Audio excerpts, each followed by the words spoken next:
Cześć, tu Bartek Czeka ze strony universalmemory.pl.com. Parę tygodni temu opublikowałem filmik na podstawie badania świeżynki, bo badanie to wyszło chyba z 2 miesiące temu na ten moment. I w filmiku tym mówiłem, że potencjalnie skutecznym lekarstwem, bardzo skutecznym lekarstwem na zespół long COVID są plastry nikotynowe. Na wszelki wypadek, jeśli ktoś nie wie, zespół long COVID jest zespołem symptomów, który towarzyszy zachorowaniu na COVID i występuje po już teoretycznym wyleczeniu tego ostrego przebiegu choroby. I jeśli chodzi o zespół tych symptomów, będzie mieć najczęściej kłopoty z dusznościami, przy jakimkolwiek ciut bardziej intensywnym wysiłku fizycznym, męczliwość mięśni, często nawet jakieś spacery paręset metrów ciut szybszym tempem są w stanie człowieka wykończyć. Będą występować anemie, mogą występować nawet takie rzeczy jak powstanie cukrzycy typu 2, kłopoty z koncentracją, kłopoty z pamięcią, zaburzenia koncentracji oraz różnego rodzaju zaburzenia psychiczne, m.in. stany lękowe, depresja. I to jest, powiedziałbym, ogólny opis tych symptomów, ponieważ long COVID obejmuje ich dużo więcej. Jeśli interesuje Cię to właśnie zapraszam do tego oryginalnego filmiku, gdzie opisuję to bardziej szczegółowo. Samo badanie zostało przeprowadzone na grupie 4-osobowej i tak jak już parokrotnie wspomniałem, dla mnie po prostu jest to coś pięknego. Jak wyglądało to badanie, to jest po prostu definicja nauki. Najpierw zidentyfikowano na podstawie danych epidemiologicznych to, że palacze rzadziej chorowali na COVID. Stwierdzono, może coś w tym jest, zaczęto badać mechanizmy. Okazało się, że wśród 2 receptorów acetylocholiny, które występują w ciele, receptory muskarynowe i jeszcze są receptory nikotynowe acetylocholiny, receptory muskarynowe będą służyć przyłączaniu się, czy COVID będzie przyłączać się do tych receptorów. To przyłączenie będzie służyć wytwarzaniu cytokin oraz replikacji wirusa, jeśli chodzi o skrót. Jeszcze raz w tym poprzednim filmiku opisuję to bardziej szczegółowo. I stwierdzono, jeśli to jest prawda, jeśli ten mechanizm rzeczywiście działa, to w takim razie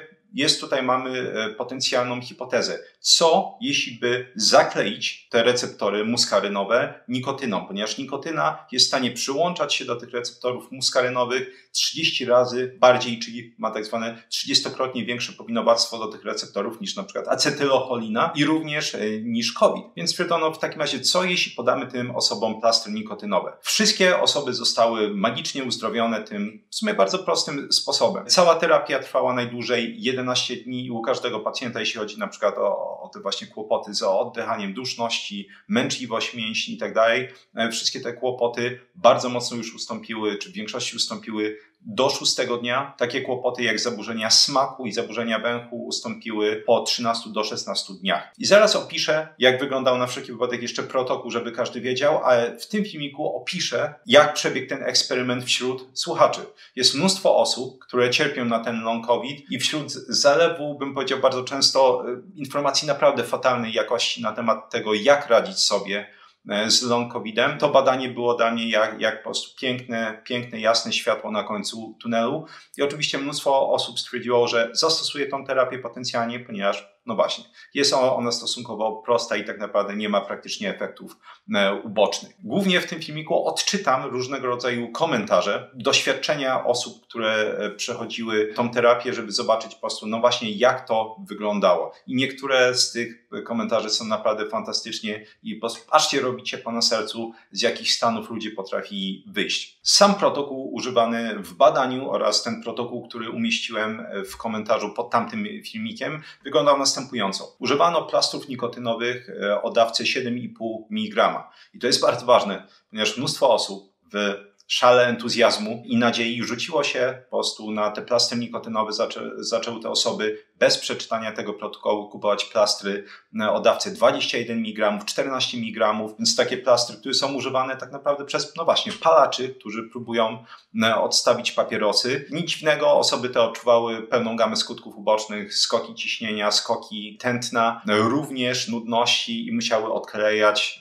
te plastry nikotynowe, bo się źle czuły. Więc jeszcze raz, plastry były używane z dawką 7,5 mg, na polskim rynku to jest 7 mg chyba tylko i wyłącznie. Natomiast te pół miligrama nie powinno robić różnicy. Plastry były przyklejane z samego rana, więc generalnie mamy przebudzenie, mamy poranną toaletę i były przyklejane na ramię w miejscu suchym i bez włosów, więc tak naprawdę ta wewnętrzna część tutaj bicepsa jest bardzo dobrym miejscem. Miejsca przyklejania plastrów ulegały rotacji, żeby nie doszło do podrażnienia skóry w jednym miejscu. Czyli jednego dnia było przepiane tutaj, drugiego dnia tutaj, potem można było sobie zmienić rączkę na przykład. Co więcej, plastry były odklejane na noc. Jeśli ktoś już chciał zastosować te plastry i miał kłopot z dostaniem tej dawki 7 mg, to niektóre osoby po prostu kupowały sobie mocniejsze plastry i przecinały, żeby ta dawka była dostosowana do tej, która była używana w tym protokole. No i jakich efektów można było się spodziewać? Żeby było jasne, omijam tutaj opinie i komentarze osób, które jeszcze raz po prostu użyły złych plastrów, nie dostosowały się do protokołu, ponieważ oczywiście ten protokół był umieszczony nie bez powodu. Zobaczmy, jakie były efekty tego. Żeby było jasne, jeszcze raz będę odczytywać komentarze, więc jeśli ktoś nie ma czasu albo nie chciałby słuchać mojego jedwabistego głosu, który można przyrównać tylko i wyłącznie do odgłosu, który wydaje jednorożec ocierając się zatkiem o zardzewiałą brytwannę, to po prostu można sobie przerzucać te klatki co 30-40 sekund, żeby przeczytać ten komentarz, ponieważ oczywiście będą one wrzucane na ekran. Sprawdziłam, działa. To jest komentarz sprzed paru dni. Szanowny panie Bartku, ponad miesiąc temu zachorowałam drugi raz na COVID, nie byłam szczepiona jakby co. Po tej chorobie depresja, brak radości życia, niemoc totalna i brak sił. A że mam jechać z wnukami na miesiąc do Hiszpanii, bałam się tego wyjazdu. Nie miałam nic do stracenia i po obejrzeniu pana filmiku kupiłam plastry nikotynowe 25 mg, gdyby to moje dzieci wiedziały. Na początku wziąłem 1/4 plastra, około 6 mg, ale tak mnie mdliło, że odkleiłam. Zaczęłam dzielić plastry na jeszcze mniejsze części i tak przez 3 pierwsze dni brałam 3 mg, już 3. dnia odeszła mi depresja. Od 4. dnia zaczęłam brać 4 mg, 5. dnia przestały boleć kolana przy schodzeniu ze schodów, mam dopiero 56 lat. 6. dnia poczułam ogólną niezmierną ulgę, że już jest dobrze. Ustąpił też ból lędźwi. Biorę dalej, chcę dotrwać do 11 dni, choć mnie mdli, nigdy nie paliłam, bo jeszcze mam lekko przyspieszone bicie serca. Jestem pod wrażeniem, czuję się naprawdę dobrze, bardzo panu dziękuję. Dawka tutaj była używana mniejsza niż zalecana, ale jednocześnie ciężko się do tego przyczepić, jeśli ktoś ciężko czy kiepsko znosi tą dawkę 7 mg i tak te mniejsze dawki mają potencjał, żeby pomóc, chociaż jeszcze raz, nie bez powodu ta dawka 7 mg została wybrana i wydaje się, że ona daje potencjalnie najlepsze efekty, jeśli ktoś jest w stanie oczywiście tolerować tą dawkę, bo to jest zawsze kwestia eksperymentu na samym sobie. Trzeba pamiętać, każdy inaczej może znosić ekspozycję na dowolny bodziec, na dowolny środek. Tak samo oczywiście w tym przypadku nikotyny. Opinia numer 2. Bartku, zachwycona twoim kanałem, śledzę pilnie, aczkolwiek anonimowo każdy twój wykład, lecz tym razem postanowiłam napisać o własnych doświadczeniach związanych z zastosowaniem plastra nikotynowego. Ostatni przypadek mojego szwagra, emerytowanego farmaceuty, który od miesięcy boryka się i walczy ze skutkami po przebyciu grypy. I to jest bardzo ciekawe, to mnie zaciekawiło. Wspominałem wielokrotnie gdzieś tam w komentarzach pod tym poprzednim filmikiem, że wydaje się, że wiele rodzajów wirusów jest w stanie przyłączać się do receptorów muskarynowych i w ten sposób przeprowadzać replikację. I są jakieś wzmianki o wirusach grypy, że potencjalnie też mogą używać przynajmniej częściowo takiego mechanizmu. Oczywiście istnieje tutaj ryzyko, że ten szwagier farmaceuta miał COVID i wydawało mi się, że jest to grypa, jednak jest zazębienie dosyć mocne tutaj symptomów. Natomiast warto wziąć pod uwagę, bo to nie jest jedyny komentarz, gdzie ktoś twierdził, że przynajmniej była to grypa i również te plastry nikotynowe pomogły, co mnie osobiście bardzo, bardzo ciekawi. Przekazałem mu informacje załączone pod twoim filmikiem, ale początkowo zareagował z pewną rezerwą. Kto by nie zareagował, nie oszukujmy się. Jednak po upływie czasu zdecydował się na jego zastosowanie. 7 mg codziennie. Pierwsza znaczna poprawa nastąpiła już w 2.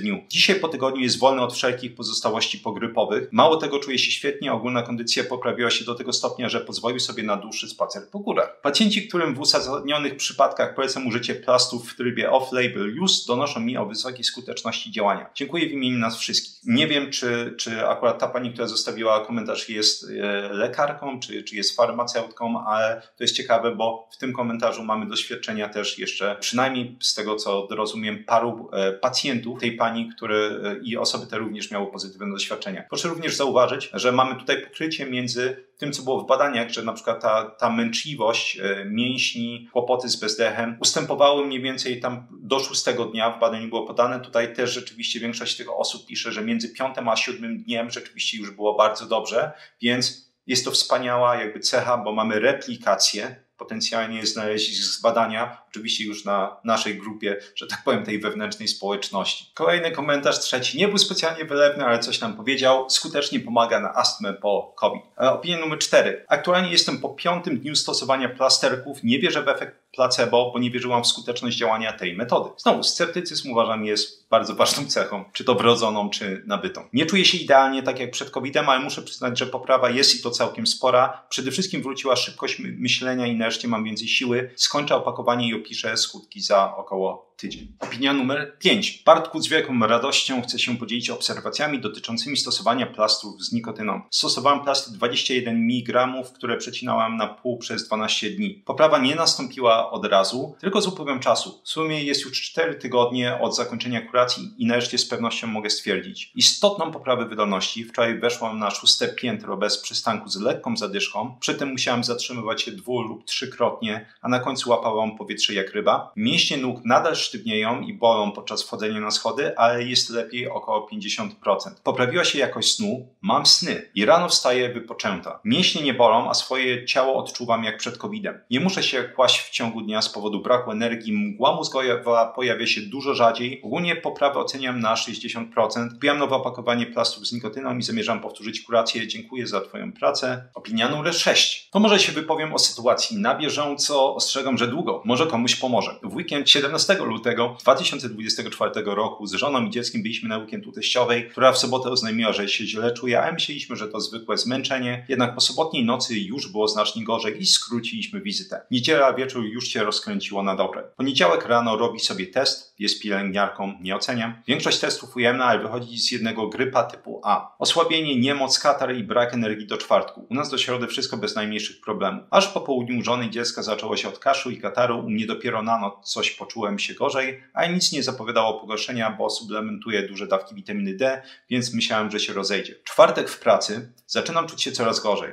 a rzadko choruję. Noc z czwartku na piątek poty i temperatura 38,7 w obu uszach. Poranek, bóle mięśni i typowa niechęć. Decyzja: dojść do apteki, kupić plastry. W najbliższej aptece brak do kolejnej jakieś 800 metrów, a już miałem tak mało sił, że to była trudna decyzja, żeby tam dojść. Na co dzień biegam po kilka kilometrów, więc nie jestem leniem. Ale poszedłem ostatkiem sił, kasząc i kichając co chwila. Na pewno klienci apteki byli zachwyceni. Pani ma jedno opakowanie 21 mg za 100 zł. Na Allegro takie same kosztuje 60-70. To jest prawda. Przebitki są mocne. Ale już nic mnie nie odciągnie. Plaster po przecięciu na 3 w miarę równe. Plaster, żeby było 7 mg przykleiłem. Było około 16:30. Dodam, że nigdy nie paliłem i nie wiedziałem, jak zareaguję na nikotynę. No i zacząłem test. Po około godzinie tętno na zegarku skoczyło z 94. Normalnie w spoczynku mam 50. Przy chorobie wzrasta nawet do 100. A tu tętno wzrosło do 114, wypieki na twarzy. Temperatura chwili przyklejenia plastów 39,5. Po godzinie od przyklejenia 39,7, sił coraz bardziej brak. O godzinie 21 już mnie odcięło, w nocy 2 razy zmieniałem podkoszulki. Pocenie silne i brak sił. Rano temperatura 37,2, zupełnie inna energia. W południe poszedłem na spacer, teraz to jest 24 lutego, jakby wczoraj nie było. Wróciłem do normalności, kolejny plaster nakleiłem tak dla pewności. Temperatura 36,9 w uchu. Gdyby coś jutro się zmieniło, to napiszę. Nie podaję firmy, żeby nie robić reklamy. I słusznie, nie jest to potrzebne. Czy miałem grypę? Nie wiem, ale czułem się mocno poskładany. Czy komuś to pomoże? Nie wiem. Czy gdybym nie nakleił plastu, byłoby to samo? Nie wiem. I słusznie, nie wiadomo, czy by samo nie przeszło. Trzeba o takich rzeczach pamiętać. Trzeba pamiętać w takich przypadkach, bo tu mamy do czynienia z ostrym zachorowaniem. Jeśli mamy osoby, warto podkreślić, które chorowały, czy miały symptomy od roku, 2-3 lat, to u nich jest sprawa jasna. W przypadku takiego ostrego zachorowania sprawa nie musi być aż tak przejrzysta. 17 razem to powtórzę, bo w końcu zostało mi plastrów na 19 dni.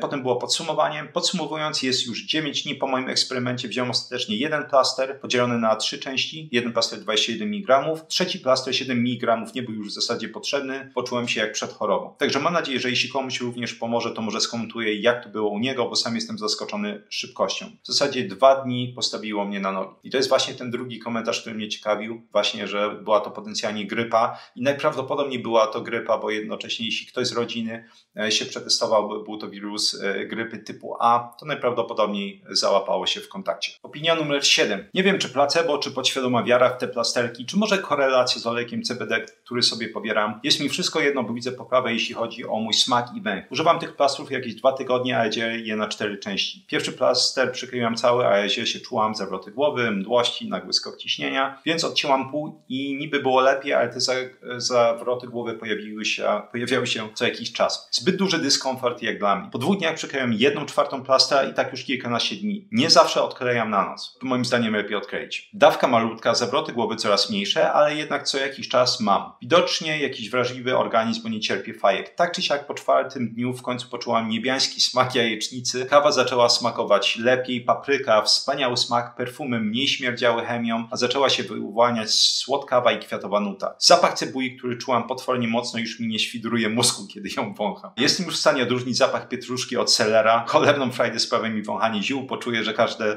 pachnie inaczej. Wiem, nuda, ale mnie to tak bardzo cieszy i zrozumie tylko ten, który tego doświadczy. Generalnie mój węch i smak naprawia się nawet przy tak małej dawce, bo raptem 1,75 mg, rzeczywiście bardzo mała dawka, ale większej nie jestem w stanie stosować. Najwyżej cały miesiąc będę przyklejać te plastry trudno. Jeśli chodzi o negatywne skutki, to tak jak na początku pisałam, lekkie zawroty głowy, nawet przy małej dawce nikotyny, suchość w ustach, na początku nawet przytykało mi uszy, prawdopodobnie w wyniku podwyższonego ciśnienia i potworne problemy z zasypaniem i w ogóle spaniem. Może zwykły zbieg okoliczności i akurat po ponad 2 latach mój organizm i tak zacząłby się naprawiać bez tych plastrów, ale nastąpiło to akurat teraz. Dla jasności nie szczepiłam się, nigdy nie dałam sobie zrobić testu, ale złapałam to cholerstwo 1 raz i choć niespecjalnie się tym przejęłam, to narobiło bałaganu w moim organizmie. Tak jak mówiłem, w przypadku kiedy ktoś rok, 2, 3 lata cierpi na te symptomy, to szansa, że jest to nieszczęśliwy czy szczęśliwy, zbieg okoliczności, że ktoś nalepił plastry i to przeszło, oscyluje w okolicy zera, nie oszukujmy się. To chyba najpiękniejsza opinia, czyli opinia numer 8 z małą opinią 8a, bo jeszcze jedna osoba się podłączyła pod ten komentarz i zobaczycie czemu najpiękniejsza, nawet moje czarne serce się lekko wzruszyło. Chciałabym opisać historię mojego męża, który po przyjęciu drugiej dawki szczepionki na COVID zaczął mieć problemy z nogami, chodzeniem i ogólną pracą mięśni w nogach. Tu warto podkreślić po prostu wszystkich paranoików i dla wszystkich foliarzy, że tylko i wyłącznie osoby, które wzięły szczepionki cierpią na long COVID. Nawet tutaj w tych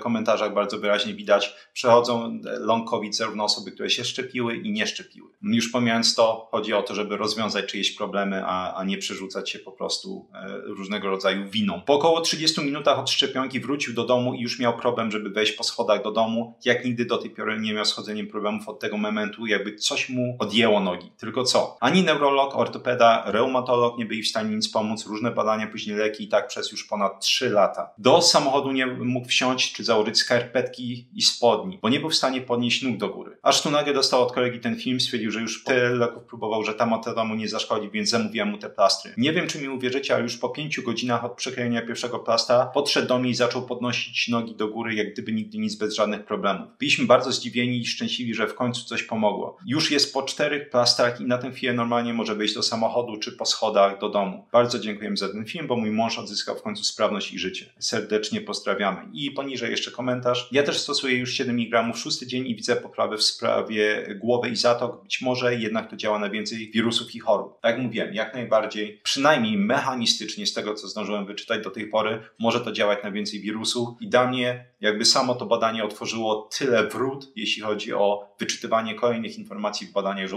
ale na pewno będę oczywiście tworzyć o tym filmiki, jeśli Was to ciekawi. Opinia numer 9, którą zakwalifikowałbym jako półnegatywną. Dziś po 4. dniu mam strasznie opuchnięte nogi, suchość w ustach, kaszel się uspokoił, ale problemy z oddychaniem się utrzymują, robię inhalację. Myślę, że hormony u mnie wariują. Miałam takie obrzęki ostatnio, jak byłam w ostatnim miesiącu ciąży z dzieckiem. Syn ma 42 lata, podniósł się puls, myślę, że do 120, w nocy ogromnie się pocę. Myślę, że u mnie to nie zadziałało pozytywnie. Dodam, że osłabienie, zmęczenie, bóle mięśni nie odpuszczają. Czy ktoś miał jakieś podobne doświadczenie? Dodam, że nigdy nie paliłem, a dziś wzięłam już pół plastra, 12,5.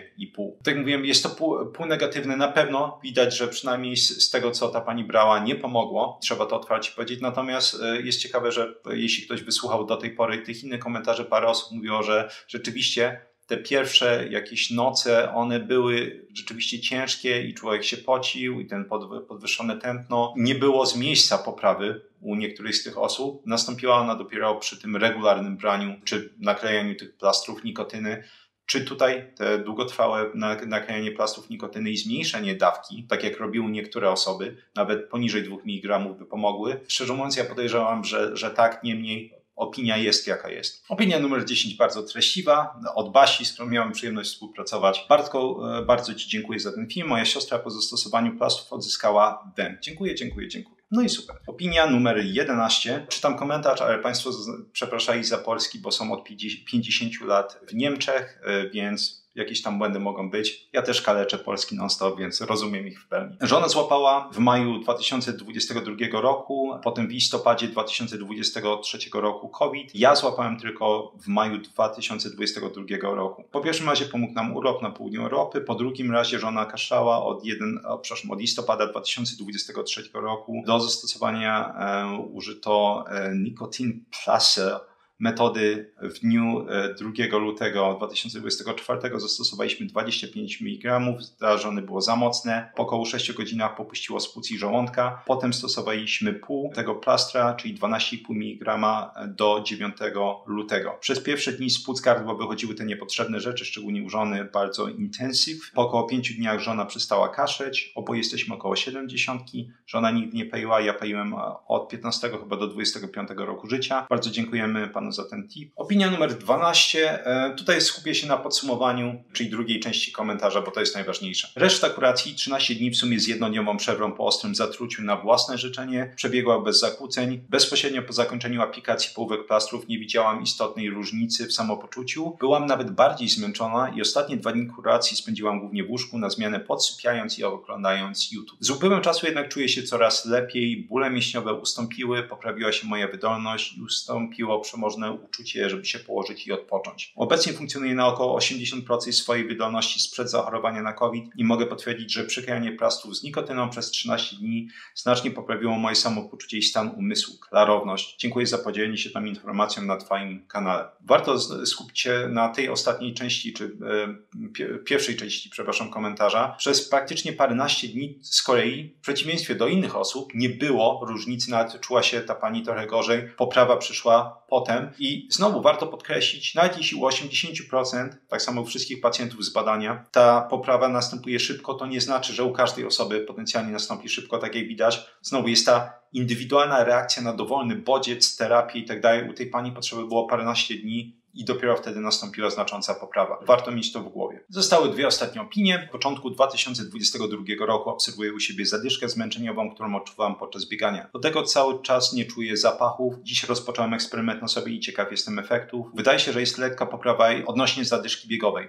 Przebiegłem dziś swoją trasę 10,5 km i nie miałem jak wcześniej poczucia braku tlenu. Przebiegłem ten dystans po raz pierwszy od dłuższego czasu bez zatrzymania. Wcześniej zatrzymywałem się co 3 do 6 km. Po skończonym treningu nie występowało jak wcześniej swoiste poczucie wyczerpania. Pozostają nadal objawy braku, słabe powonienie oraz ciężkie nogi. Niestety dzisiejszy trening zrobiłem nieco wolniej ze względu na naderwany we wtorek mięsień. Zatem wnioski mogą być nieadekwatne. Podleczę mięsień i za tydzień kolejny raport. Kolejnego raportu nie było. Opinia numer 14 i na zakończenie dosyć długa. Akurat Patryk dosyć szczegółowo raportował w ogóle cały przebieg tego eksperymentu. Odpisywałem mu na bieżąco, więc fajnie można było obserwować, jak to działa. Również na podstawie doświadczeń jego rodziny. To małe podsumowanie. Przeczytam po prostu podsumowanie. Przyjmowałem plastry 2 tygodnie. Zapachy naprawiają się fantastycznie. Ostatnio byłem w sklepie i których dezodorantów i płynów do płukania tkanin bym nie wąchał, to żaden już nie śmierdzi chemicznie, jak to było jeszcze do niedawna. Czasem jeszcze zaleci coś dziwnie, ale to już prawie nic. Dziś pierwszy raz poczułem zapach kawy. Ile osób się zachwyca tym zapachem kawy. Nie doceniamy tych małych przyjemności życia. Na to czekałem najbardziej. Jeszcze nie jest 100%, co powinno być, ale już jest blisko. Niesamowite. Odnośnie wirusa, który teraz męczył, tak jak tu pisałem wcześniej, po pierwszych 3 plastrach wyzdrowiałem. Niestety po kilku dniach, mimo iż plastę dalej brałem, choróbsko wróciło. Wysoka gorączka, trzęsawka zimna, poty, ból gardła, katar. Na szczęście po 2 dniach raczenia się czosnkiem i tabletkami na przeziębienie został tylko katar i ból gardła. Po kolejnych kilku dniach został już tylko katar. W tej chwili już go prawie nie ma, ale jeszcze coś tam trzeba wysmarkać od czasu do czasu. Jestem też osłabiony. Żona brała plastry też przez 2 tygodnie.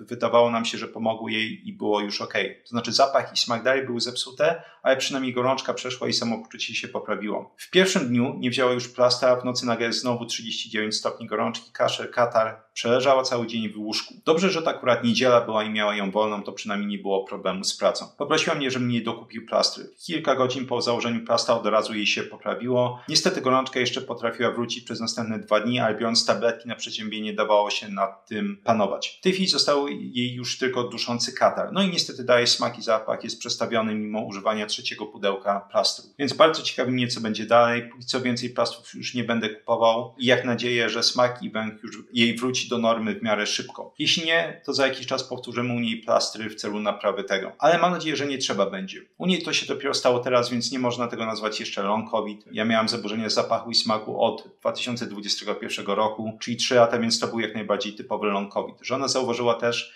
że przez jakiś czas po założeniu plastra mniej ją dusi ten nieznośny kaszel. To jest akurat typowe, bo plastry z nikotyną, czy ogólnie nikotyna może być używana do poprawy oddychania. Córka wyzdrowiała, smak i zapach wrócił, został jeszcze okazjonalny kaszel, plaster brała przez tydzień. No, tak to wygląda na chwilę teraźniejszą. A, jeszcze mój przyjaciel powiedział mu o plastrach i też zaczął brać. Wszyscy u niego w domu chorzy. On tylko lekki katarek i kaszel. Przypadek? Nie sądzę. Jakie są z tego wnioski? No, zdecydowanie jakiejś tam większej ilości osób pomaga, przynajmniej z tych, które zastosowały tą terapię jakiś dłuższy czas, jak widać po tych komentarzach. Jedna rzecz, którą na pewno warto dodać, coś, co zdecydowanie założyłem, nie dociera do wielu osób, to, że badanie zostało przeprowadzone na 4 osobach, nie ma żadnego znaczenia. W sensie ciężko jest narzekać, że ta próbka badawcza jest za mała. Czy przydałaby się większa? Zawsze. Jednocześnie, jeśli mamy nawet małą grupkę pacjentów, nawet w studium przypadku na jednej osobie i mamy pełne ustąpienie symptomów, to znaczy, że potencjalnie to działa. Więc najważniejsze, co nam zostaje, to jest replikacja wyników badań. Jeśli mamy protokół, mamy ten design badania, to możemy po prostu spróbować go zreplikować, żeby zobaczyć, czy wyniki u nas się pojawią. I oczywiście zostaje tak naprawdę jedno główne pytanie. Czy taki eksperyment, jeśli zdecydujemy się go przeprowadzić, czy efekty uboczne tego eksperymentu, bo praktycznie każda jakaś terapia może cechować się efektami ubocznymi, czy one przeważają potencjalne korzyści? Jeśli ktoś ma, tak jak mnóstwo z tych osób, sparaliżowane życie od paru lat, to pytanie, czy to, że efekty uboczne plastrów nikotynowych każdy może sobie przeczytać, czy to, że ktoś właśnie będzie mieć podwyższone ciśnienie, skok tętna, nudności i tak dalej, czy to są takie skutki uboczne, które potencjalnie anulują jakiekolwiek tutaj korzyści z tej terapii potencjalne? No nie. Ja bym powiedział, że jest to fantastyczny eksperyment. Jak widać, tą replikację już na większej grupie osób mamy. Ja zawsze zachęcam, jeśli cię coś takiego męczy, oczywiście warto przedyskutować to, nie wiem, z farmaceutą, ze swoim lekarzem, zobaczyć, czy choroby towarzyszące, które możesz mieć, będą potencjalnie przeciwwskazaniem, żeby zastosować te plastry. Jeśli nie, jak najbardziej polecam spróbować. Jeszcze warto wspomnieć, zauważyłem, że niektóre te osoby też stwierdzały gdzieś tam w komentarzach, że long COVID nie istnieje. Ludzie sobie wymyślają te symptomy. Już pomijam to, że paranoim jest kłócić się z czyimiś doświadczeniami. Ludzie nie są w stanie wejść po schodach, a ktoś będzie paluchem wymachiwać. To long COVID nie istnieje, wszystko jest w twojej głowie. Pomijając to, wrzucę też do opisu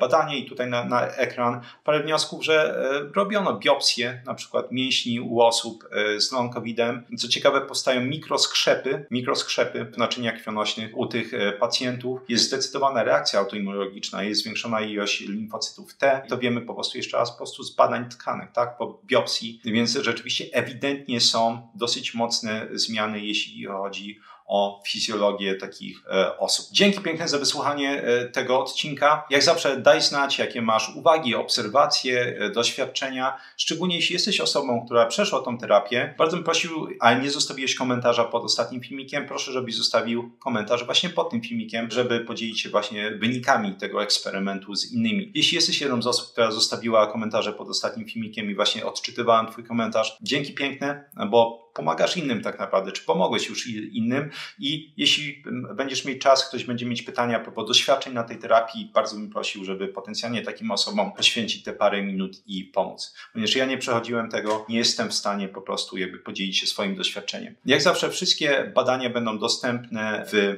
opisie. Oczywiście komentarze, jeśli ktoś sobie chciałby zobaczyć, czy nie zostały zmontowane i tak dalej, znajdują się pod ostatnim filmikiem. I tyle z mojej strony. Dzięki piękne, jak zawsze polecam klasycznie swoje flagowe kursy Vocabulary Labs, czyli jak uczyć się samodzielnie języków od A do Z, żeby rzucić w kąt te wszystkie podręczniki, aplikacje, nie brać niepotrzebnie mnóstwa korepetycji, zrezygnować ze szkół językowych, nie wydać na to wszystko mnóstwo pieniędzy. Experts Incubator, a więc tak zwana kuźnia ekspertów, gdzie pokazuje, jak samodzielnie nauczyć się dowolnej dziedziny od A do Z, formułować plan nauki, zapamiętywać informacje, tworzyć rozumienie, wdrażać informacje, tworzyć pętlę informacji zwrotnej. Wszystkie kursy odbywają się oczywiście pod moją opieką merytoryczną oraz kurs o jeden włos za daleko, gdzie pokazuję, jak zatrzymać i odwracać łysienie androgenowe oraz przy okazji, jak leczyć parę różnego rodzaju popularnych chorób skór głowy z tej mojej działki trychologii kosmetycznej. Jak zawsze 3 piosenki rockowe przypięte w pierwszym komentarzu pod filmikiem, żeby mnie spędzić czas również po wysłuchaniu tego odcinka. Jeśli interesuje Cię pamięć, języki obce i analizę badań naukowych, to polecam rozwinąć opis, tam jest link do mojego newslettera i można się zapisać i tam właśnie wysyłam artykuły z kolei na te tematy. Jest tam mój adres mailowy, jeśli ktoś chce się coś spytać a propos tych kursów i tym podobnych. Na koniec, jeśli chciałbyś ściągnąć wszystkie te informacje, na przykład mechanistyczne a propos tych receptorów, choćby muskarenowych z tego filmiku, to polecam zostać patronem kanału, kosztuje to 40 zł miesięcznie i dla patronów są dostępne gotowe fiszki z informacjami z tego i ostatnich chyba 70 czy 80 filmików. Można je sobie jednorazowo ściągnąć, nawet wszystkie fiszki do tych filmików i zacząć przyswajać te informacje. Dla patronów dostępne jest również osobne forum, gdzie można mi zadawać pytania, jeśli ktoś nie uzyskał odpowiedzi tutaj w komentarzach, bo niestety jestem jeden, a komentarzy są setki, czasami tysiące. I co jeszcze? No i na forum jest również sekcja badanie tygodnia, gdzie raz w tygodniu opisuję najciekawsze badanie, które znalazłem i omawiam je szczegółowo. Dzięki pięknie jeszcze raz za wysłuchanie tego odcinka i do usłyszenia w następnym, w którym pokażę, jak skutecznie według badań naukowych obniżyć stężenie metali ciężkich, takich jak kadm, rtęć choćby. Do zobaczenia.